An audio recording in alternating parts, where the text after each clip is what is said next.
Hello అండి అందరికీ ఈరోజైతే ఓరియో బిస్కెట్లతో కేక్ చేశానండి. చాలా సింపుల్గా చేసుకోవచ్చు ఈ కేక్ని అయితేను. దీనికి కావాల్సిన పదార్థాలు 4 ఓరియో బిస్కెట్లు 10 రూపాయలు తీసుకున్నాను 4.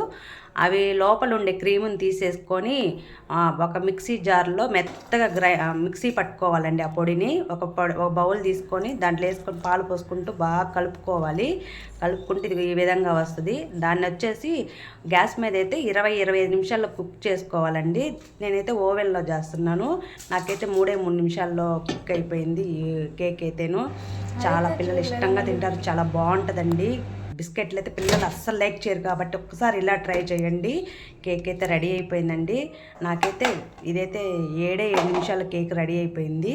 కొంచెం పొయ్యి మీద ఏంటంటే ఈ ప్రాసెస్ కొంచెం లేట్ అవుతుంది. చాలా పర్ఫెక్ట్గా వచ్చిందండి. నచ్చితే ఒక లైక్ చేయండి, సబ్స్క్రైబ్ చేసుకొని మన ఛానల్ని మీరైతే ఈ కేక్ని అయితే తయారు చేయండి. చాలా బాగుంటుంది.